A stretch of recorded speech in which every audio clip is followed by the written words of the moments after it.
Hi there, I'm Andrii Pigariev, a Celta trainer at Great Education Center. Planning lessons is an important part of the Celta course. But do we plan to teach the plan, or are the students more important? Of course, we teach the students, not just the plan. How to do this?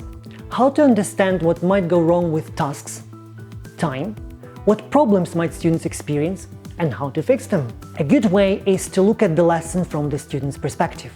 Start doing the tasks that students will do in the lesson. This basically means that you put on a student's hat and answer all the questions, fill in all the gaps, and without peeping into the answer key. While doing it, you might notice what might be troublesome and where students might need some more explanation, and how to make things easier. Students often ask tricky questions in the lesson. Doing the tasks first yourself will allow you to anticipate these questions and think about a good answer well in advance. So equip yourself with the powerful tool of first being a student and then a teacher.